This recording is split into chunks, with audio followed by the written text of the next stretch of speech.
ઓછાયા અમલોય સવસાહે એસો પંચડમુક્કારો સવપાવપણાસણો મંગલાણંત સવ્યેશે પરમં હવૈ મંગલમ આદિમં ગજવીનાથ માદિમં વિશ્વવિગ્રહં આદિમં તીર્થનાથં ચ ऋषभस्वामिनं स्तुमः यदो वंश समुद्रेन्दु कर्मकक्षौताशर अरिष्टदेवीर्भगवान् भूयाद्भूरिष्टनाशन यस्याभिधानं मुनयोऽपि सर्वे गृह्णन्ति भिक्षा भ्रमणस्य काले मिष्टान्नपानाम्बर पूर्णकामा सगौतमो यच्छतु वाञ्छितं ज्ञानध्यान क्रियादिकार्यकुशल प्रद्युम्नजेता गुण आन्तरलोचन मेकमस्ति सुतरां प्रोद्भासितं यस्य वै ओंकारेण सुसेवितोऽपि सततम् ओंकारसेवा पर सोऽयं सौम्यमना सदा विजयते श्रीसिद्धिसूरीश्वर सोऽयं सौम्यमना सदा विजयते श्रीभद्रसूरीश्वर सोऽयं सौम्यमना सदा विजयते ओंकारसूरीश्वर सोऽयं सौम्यमना सदा विजयते अरविंदसूरीश्वर। જ્ઞાન એટલે જાગૃતિ. એ જાગૃતિ ભીતર કઈ રીતે પ્રવેશે, અથવા તો એમ કહો કે એ જાગૃતિને આત્મસાત કઈ રીતે કરવી. એના માટે ઘણા બધા માર્ગો છે. એક માર્ગ યોગાચાર્ય ગુરુજીએફે આપ્યો છે. ગુરુજીએફે કહ્યું કે રાત્રે સૂતા પહેલા મનને એક સજેશન આપો કે સ્વપ્ન એ ભ્રમણા છે, સ્વપ્ન એ ભ્રમણા છે, સ્વપ્ન એ ભ્રમણા છે. એ સજેશન તમે આપેલું હશે, 2-4 દિવસ સુધીમાં કંઈ રિઝલ્ટ ન પણ મળે, પણ એકાદ મહિનો થાય ત્યારે એવું થાય કે સ્વપ્ન ચાલુ થાય, એની સાથે આ વિચાર આવી જાય સ્વપ્ન ભ્રમણા છે. અને સ્વપ્ન ભ્રમણા છે એ ખ્યાલ આવે એટલે સ્વપ્ન જતું રહે. એટલે જ્યારે કોન્શિયસ માઇન્ડ લગભગ સૂતેલું છે એ વખતે પણ સજેશન દ્વારા એને આ રીતે તૈયાર કરી શકાય છે. એટલે જાગૃતિ ચેતન મનમાં, અવચેતન મનમાં અને તમારા સ્વરૂપમાં લઈ જવાની છે. પહેલાં કોન્શિયસ માઇન્ડમાં આવશે, પછી અનકોન્શિયસ માઇન્ડમાં, અને પછી સ્વરૂપ દશામાં. ગુરુજી એમ કહે છે કે 2-3 મહિના થયા પછી તો તમારું મન એટલું તૈયાર થઈ જશે કે સ્વપ્ન આવ્યું નથી, ભ્રમણા છે એમ વિચાર આવ્યો નથી, સ્વપ્ન ગયું નથી. પછી એમણે આગળનો પ્રયોગ આપ્યો કે તમે જાગતા છો અને વિચારો કે આ ભ્રમણા છે.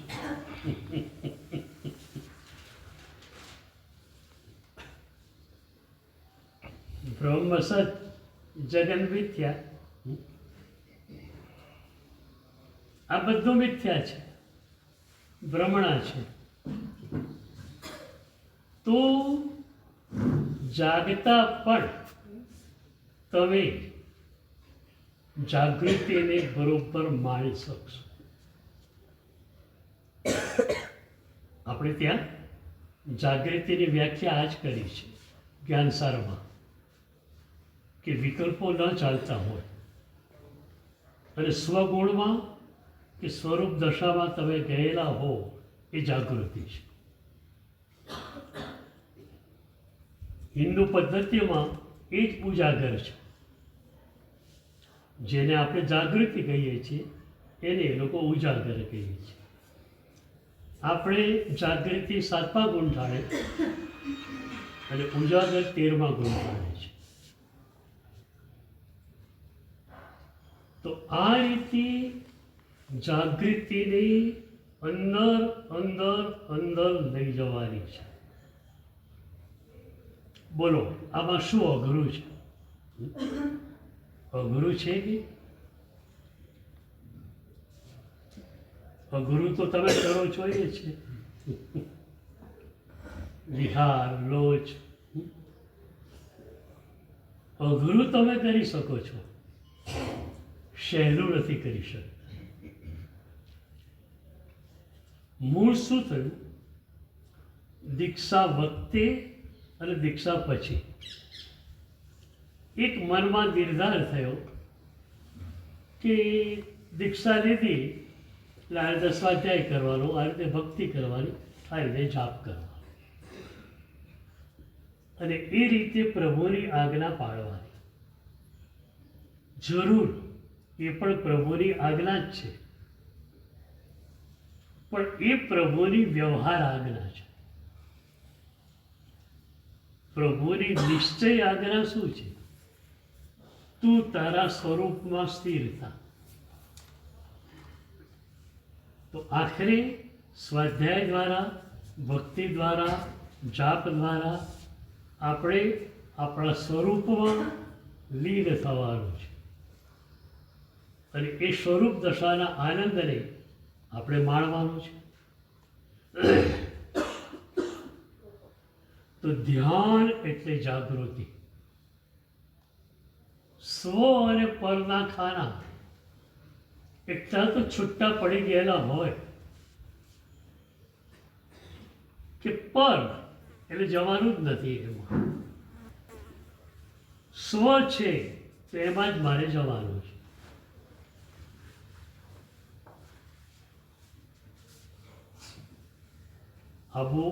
આવ્યા છીએ આપણે, ભગવાને આપણને બોલાવ્યા છે. તો આ એક સાધના તમને મળી જવી જોઈએ, જાગૃતિની. હું ઘણીવાર હસતા હસતા કહું છું કે તમને બધાને એક શિષ્યા મારા તરફથી ભેટ, જાગૃતિ નામની. બીજી શિષ્યા જોડે રહે કે ન રહે, આને 24 કલાક જોડે રાખવા. અને તમારા માટે જાગરણ નામનું શિષ્ય,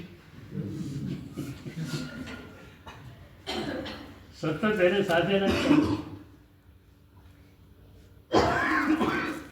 આ જાગૃતિની સાધના અહીંયા આપણે કરવાની છે. ભક્તિમાં પણ જાગૃતિ આવશે. ભક્તિની ક્ષણોમાં પ્રભુની વિતરાગ દશા જોઈ, મારી પણ એ જ વિતરાગ દશા છે. પ્રભુમાં પરમ ઉદાસીન દશા છે, એ જ પરમ ઉદાસીન દશા મારી ભીતર છે. આ જાગૃતિ આવી ગઈ, સ્વ તરફની યાત્રા શરૂ થઈ ગઈ.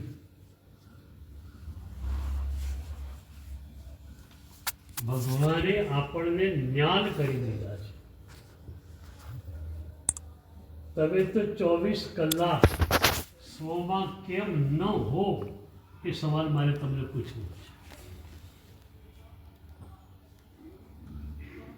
મેં આગળ કહ્યું હતું એમ સ્વના આપણે બે રૂપ કલ્પીશું, શુભ અને શુદ્ધ બેવું.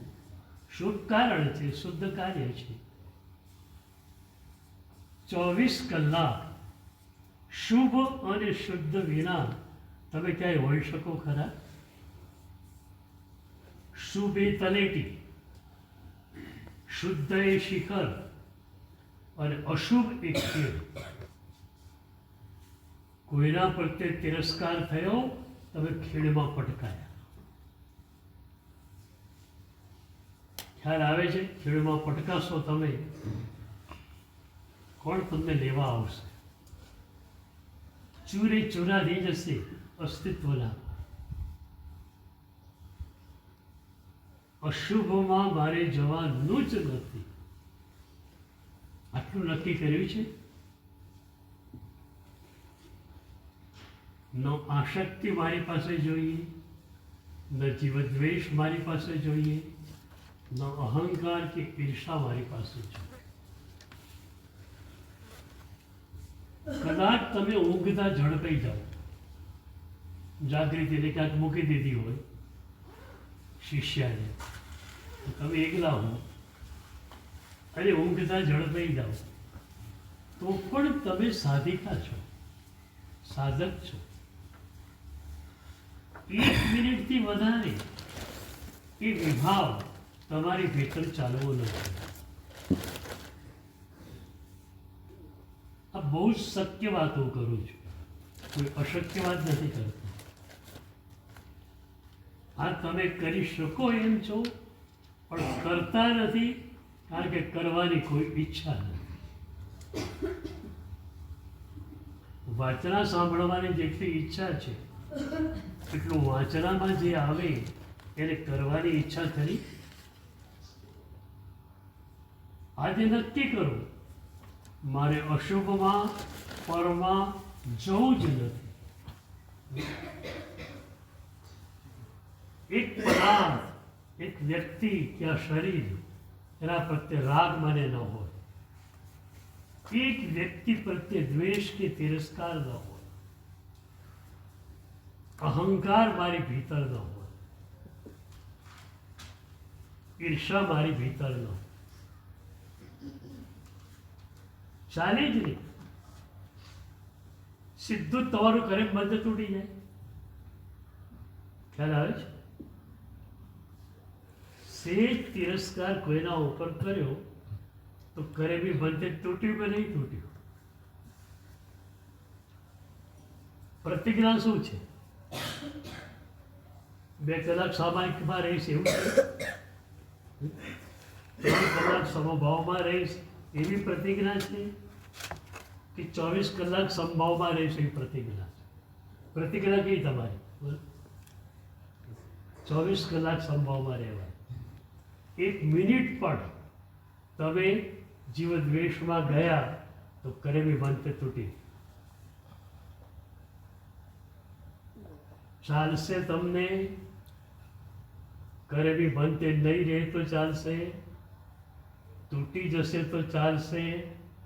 શેનાથી ચાલશે તમે? તો કરેવી બંધ એને અખંડ રાખવું હોય તો સતત શુભમાં મન જોઈએ. એમાં પછી શુદ્ધમાં જશે, પણ અશુભમાં તો મન 1 સેકન્ડ માટે પણ જવું ન જોઈએ. અને જ્યાં ગયું ત્યારે બી બંધે તૂટ્યું.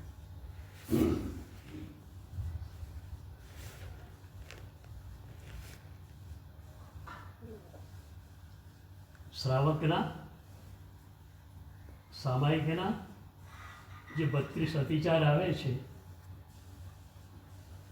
એમાં કહ્યું, કહે આવો જાઓ, બોલે ગાળ. સામાયિકમાં ઉપાસ રહેવા બેઠેલો હોય, વેવાઈ આવ્યા, એમને ફટાફટ નીકળી જવું છે. ક્યાં ગયા શેઠ? તો કે ઉપાશ્રયમાં સામાયિક કરે છે. ઉપાશ્રયમાં વેવાઈ આવે, ઘણા વખતે આવેલા હોય. તમે આવ્યા, સરસ. આટલું બોલે એટલે સામાયિકમાં વચનના દોષનો અતિચાર લાગે.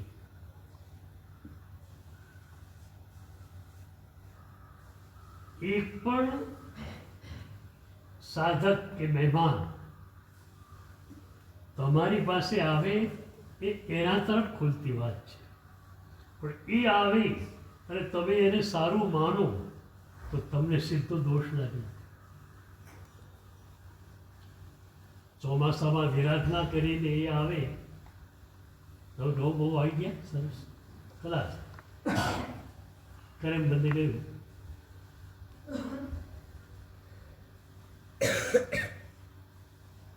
તો શુભ અને શુદ્ધમાં આપણે સતત રહેવાનું છે. એના માટે આ જાગૃતિ જોઈશે કે એક ક્ષણ માટે, એક સેકન્ડ માટે પણ મારે વિવાહમાં જવું નહીં. વિવાહમાં તમારે ન જવું હોય તો શું કરવું પડે? વિચારો ઉપર તમારું નિયંત્રણ જોઈએ. ઘણા સાધકોની ફરિયાદ હોય છે કે આમ બેઠેલા હોઈએ એમ મન ક્યારનું બહાર ભાગ ભગી ગયેલું હોય ખબર જ ના પડે. કમસે કમ બહાર ભાગે તો ખબર તો પડવી જોઈએ. ચોર ઘરમાં આવી ગયો અને ચોરી કરી ગયો તો એ ખબર ન હોય.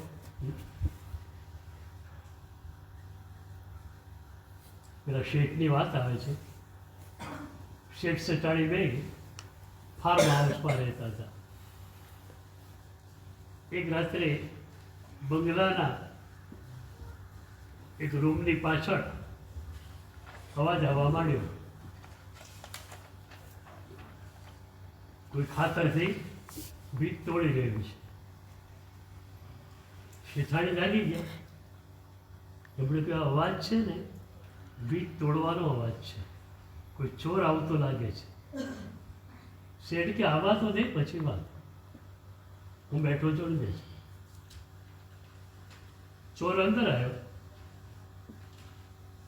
તિજોરી તો તોડી ન શક્યો, પણ જે બી આજુબાજુમાં હતું એ બધું નાખ્યું પછેડીમાં અને પછેડી બાંધી ઉચકી જાય છે.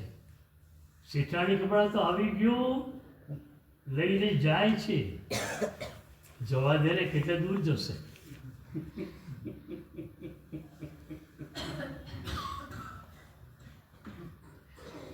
અને પેલો દૂર ગયો અને શેઠ રાડો પાડવા માંડ્યા. ચોર આવ્યો, ચોર આવ્યો, દોડો દોડો. કમસે કમ એને તો પછી પાછળથી એ બોમ્બ મારી.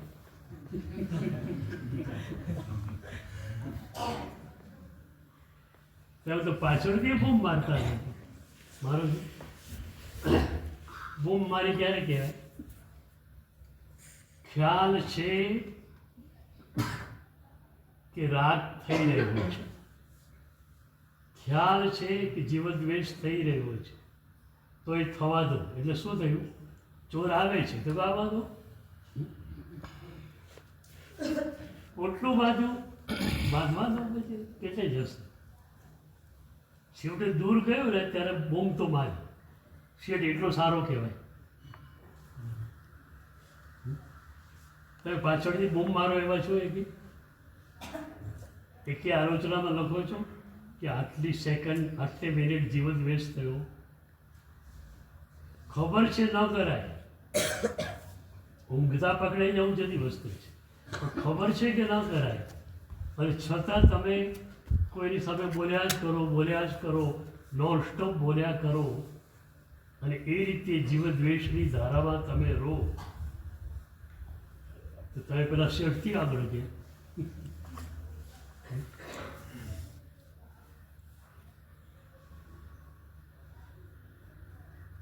આ મળ્યો એની કિંમત કેટલી સમજાય છે.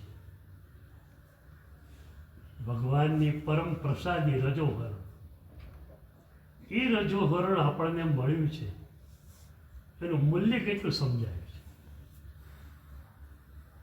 મારાથી આ થાય, મારાથી આ ન થાય, આવી કોઈ લક્ષ્મણ રેખા તમારી પાસે છે?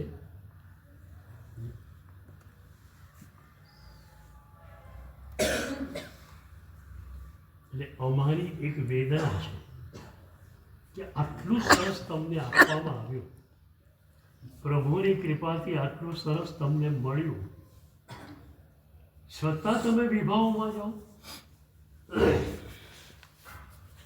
અનંતા જન્મોમાં વિભાવમાં ગયા, પરિણામ શું આવ્યું?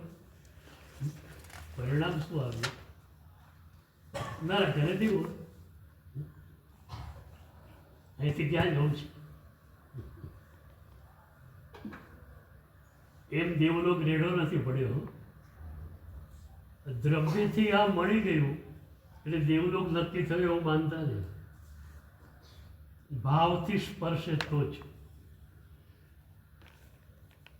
રજો હરણ ક્યાં સુધી ગયું? બોલું, હાથ સુધી, હૃદયમાં ગયું છે. 3.5 કરોડ રૂવાડામાં રજોહરણ ગયું છે. તો હાથમાં રજોહરણ તો અભવીના હાથમાં પણ હોય. તમે કઈ ધાડ મારી? હાથમાં જ જો રાખવાનું રજોહરણ તો તમે ધાડ કઈ મારી?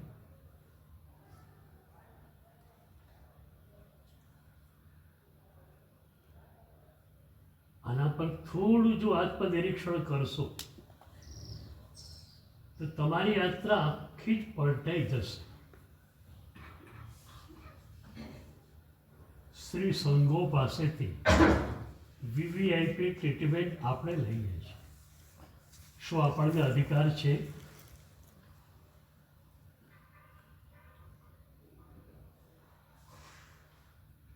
એક જ વિચાર કરો આજે નક્કી કે હાથમાં જે રજોહરણ મળ્યું છે એ હૃદયમાં જવું જોઈએ. 3.5 કરોડ રૂવાડામાં એ પરમ સ્પર્શ હોવો જોઈએ. ભગવાનની પાસે રડતી આંખે આજે માગજો. એ પ્રભુ બીજું કાંઈ જોઈતું નથી. તું મારા હૃદયમાં પ્રવેશી જા, તું મારા રોમ રોમમાં પ્રવેશી જા. અને એવી રીતે તું પ્રવેશી જા કે તારા સિવાય બીજા કોઈનો પ્રવેશ એમાં હોય. ભગવાન ક્યારે આવશે અંદર ખબર છે? તમારા હૃદયમાં. તમારા હૃદયમાં કોઈ પદાર્થ પ્રત્યે આસક્તિ નહીં હોય, કોઈ વ્યક્તિ પ્રત્યે આસક્તિ નહીં હોય, શરીર પ્રત્યે આસક્તિ નહીં હોય, તો જ પ્રભુ તમારા હૃદયમાં આવશે. પ્રભુ સ્પષ્ટ કહે છે, તારે બીજાને પણ ચાહવા હોય તો હું નવરો નથી. બીજાને ચાહ. તારે એ જ કરવું હોય તો બીજાને ચાહવા માંડી પડ. તું જ્યારે નક્કી કરે કે કોઈને પણ મારે ચાહવાના નથી, પ્રભુ મારી ચાહત માત્ર તારા તરફ છે, એ વખતે હું તારા હૃદયમાં પ્રવેશ કરીશ. પ્રભુ જોઈએ છે? બોલો, પ્રભુ જોઈએ, જોઈએ, જોઈએ. તો એના માટે આ કરવું પડશે. હૃદયને સાફ સુફ કરી નાખો. કોઈનો પણ પ્રવેશ મારા હૃદયમાં નહીં. ન રાગ, ન દ્વેષ, ન અહંકાર, ન ઈર્ષા, કશું જ નહીં. માત્ર પ્રભુ, માત્ર પ્રભુની આજ્ઞા. આ જાગૃતિ મેળવવી છે. આ વ્યવહાર સ્તરની જાગૃતિ પણ નહીં હોય તો નિશ્ચયની જાગૃતિ ક્યાંથી આવવાની હતી? એટલે વ્યવહાર પહેલા, પછી નિશ્ચય. તો વ્યવહારના સ્તર પર આટલી સાફ સફાઈ કરી નાખો હૃદયની કે મારા હૃદયમાં બીજા કોઈનું સ્થાન નથી. અને આવા જેટલા હોય ને એના મારી પાસે આવજો, હું ચિઠ્ઠી લઈને કે સાહેબ મારા હૃદયમાં બીજા કોઈનો પ્રવેશ નથી સિવાય કે ભગવાન.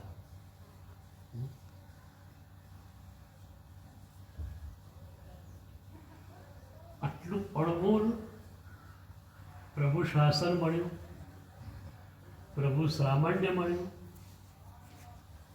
અને આપણે ખાલી હાથે જઈએ કેમ ચાલે? તમારી એક એક ક્ષણની પ્રભુને કિંમત હતી, તમને નથી. ખણોમાં બી ગોયમ માં પમાય, પ્રભુએ કહ્યું. ગૌતમ સાહેબનું નામ લીધું, આપણે બધાને કહ્યું છે કે એક પણ ક્ષણ, એક પણ મિનિટ કે સેકન્ડ તું પ્રમાદમાં ન રહે. પ્રમાદ એટલે શું? આજ રાગ, દ્વેષ, અહંકાર એ પ્રમાદ. ઊંઘી ગયા હોય પ્રમાદ એવું નહીં માનતા. ઊંઘેલો જાગતો હોય, જાગતો ઊંઘતો હોય.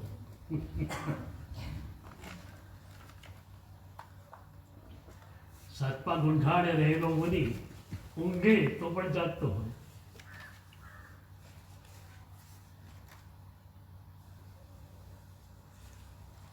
આપણે જાગતા હોઈએ પણ ઊંઘતા હોઈએ, રાગ દ્વેષમાં હોઈએ.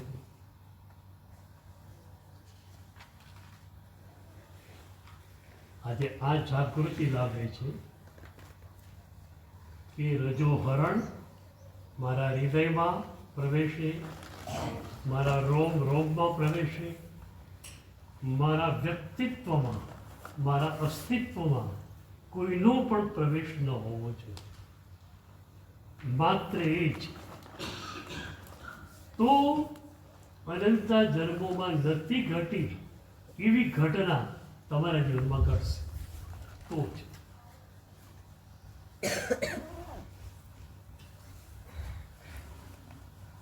મહોપાધ્યાયજીએ કહ્યું છે, નામ વેશ શું કામ નસી છે.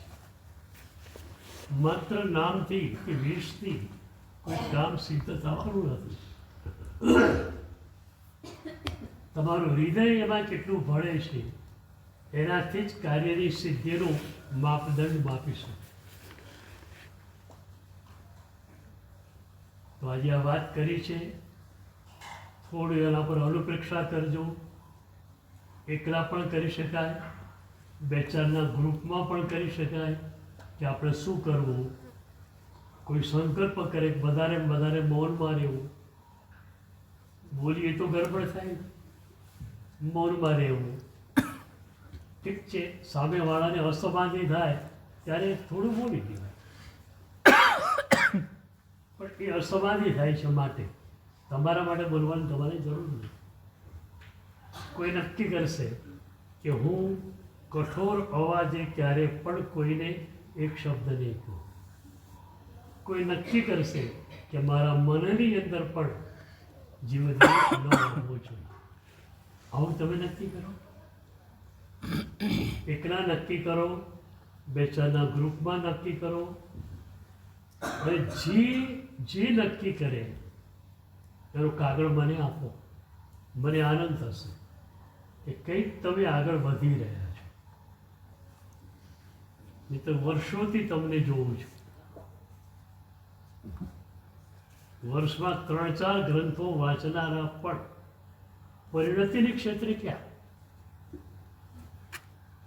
આપણે સ્વાધ્યાય જોડે બહુ સંબંધ નથી, પરિણતિ જોડે સંબંધ છે. પરિણતિ તમારા જીવનમાં આવે એના માટે અલ્ટિમેટ ગોલ એ કે માત્ર ને માત્ર પ્રભુનો વાસ મારા હૃદયમાં જોઈએ, અલ્ટિમેટ ગોલ. અને અત્યારે એના માટે માર્ગમાં મૌન, સ્વાધ્યાય ભગવાને કેટલું સરસ આપ્યું છે. તમે બહાર જઈ કેમ શકો? આટલા ગ્રંથો, અને હમણાં તો કન્યાસજી ભગવંતના પુસ્તકો કેટલા બધા આવી ગયા. વિષયવાર પુસ્તકો પણ હમણાં આવ્યા, વાંચ્યા જ ખરો. બીજા પણ ઘણા પુસ્તકો છે આવા ગુજરાતીમાં. જેને સંસ્કૃત નથી ફાવ્યું એ ગુજરાતીમાં પણ ગ્રંથો વાંચી શકે એમ. એટલે સ્વાધ્યાય, ભક્તિ, મૌન આ બધાના સંકલ્પો દ્વારા તમે આ અલ્ટિમેટ ગોલને પામી જાઓ કે પ્રભુને જ મારા હૃદયમાં રાખવાના છે. એટલે કોઈ પણ કાર્ય કરતી વખતે પૂછવાનું કે આ પ્રભુને ગમશે? હા તો કરવાનું, ના તો નહીં કરવાનું. મનમાં ગુસ્સો આવી ગયો, બીજાને હજુ કહ્યું નથી, ત્યાં તમારી જાતને પૂછો કે હું આવી રીતે બોલું ગુસ્સાથી તો મારા પ્રભુને ગમે?